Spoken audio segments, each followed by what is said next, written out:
Les contrats que je vois obéissent aux principes et normes. S'il y a du pétrole, le Sénégal gagnera une partie. On disait que le Sénégal n'a que 10%. Je disais non, le Sénégal n'aura pas que 10%. Voilà ce que donne le calcul.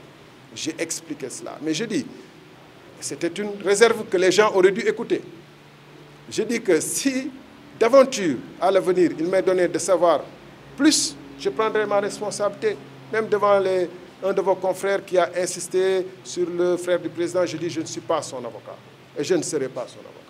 Je suis l'avocat des Sénégalais. Et s'il m'est donné de savoir demain qu'il y a des choses qui ne sont pas normales, je le dirai. Et je le dis devant deux de vos confrères, allez voir les archives. C'est pourquoi aujourd'hui, je suis libre de dire, d'une, que quand j'étais ministre de l'Énergie, j'ai fait annuler plusieurs contrats. Et le Rufisque Offshore Profond, qui a été octroyé à Total, c'est moi qui l'ai fait annuler. C'est moi qui l'ai fait retirer à... Le moi est haïssable, mais c'est parce que vous me mettez devant votre tribunal. C'est moi donc qui l'ai fait annuler et retirer. Et dans ces mêmes conditions, j'avais estimé que la meilleure procédure, c'est de réserver ce bloc pour l'avenir, pour que notre indépendance soit totale, enfin, qu'on ait un début de propriété totale de nos ressources sur ce bloc, puisqu'on commence à être attractif et qu'on peut avoir de l'argent avec l'exploitation de Sangomar, le pétrole et du gaz.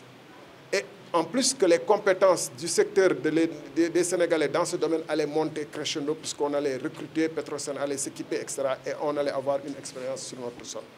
Mais le président a décidé qu'il fallait donner. C'était son droit, je le reconnais. Je ne conteste pas ce droit, parce que c'est lui qui définit la politique de la nation. Mais ce que je conteste, c'est dans l'application de ce droit, il y a des lois et règlements auxquels lui et moi et tout autre Sénégalais sont également soumis. Ça me donne aussi l'occasion de dire une chose.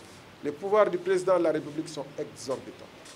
Il peut nous engager sur le fer, nous engager sur des processus qui peuvent détruire notre petit commerce, nous engager à donner les terres du Fouta, 12 000 hectares, à des privés étrangers, nous engager à faire un TR de 1 000 milliards qui alourdit notre dette, nous engager à plein d'autres choses sans que personne ne puisse l'arrêter.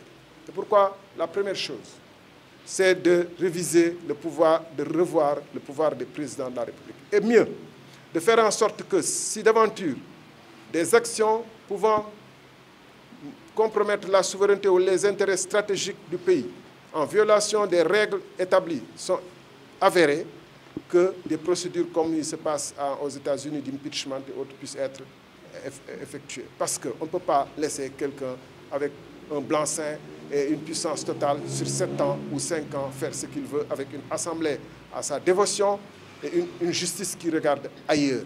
Parce que la justice aussi regarde ailleurs. Peut-être qu'elle est au Mali, peut-être qu'elle est en France en train de se faire soigner ou de se faire faire du bilan, comme un des éminents juges était allé faire. Parce que ce qui se passe dans ce pays en ce moment, au moment où on fait les parrainages, tout le monde sait. Personne ne peut dire qu'il n'a pas vu. Personne. Personne ne peut dire que je n'ai pas lu la presse qui dit que 2 milliards ont été mobilisés pour acheter les parrainages. Qu'un parrainage se vend à 10 € en France. Que des cartes d'identité ont été retrouvées.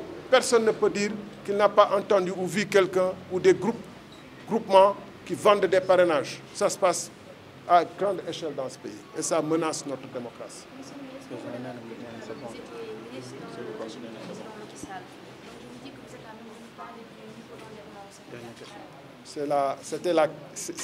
On est ici pour les contrats, mais je dois avertir une chose, hein, l'endettement au Sénégal dont on se vante tant n'est pas fondé sur des performances économiques remarquables qu'on nous vante. Lisez le dernier rapport du FMI. Si on nous prête, nous tous nous devons savoir que si on nous prête sur 30 ans, des eurobonds sur eurobonds, sur 30 ans, avec des différés de remboursement, et les intérêts qui sont payés sur 27 ans, le principal sur les 3 dernières années, ce n'est pas parce qu'on est bon, c'est parce qu'on a du pétrole. Et quand tout état de cause, on paiera.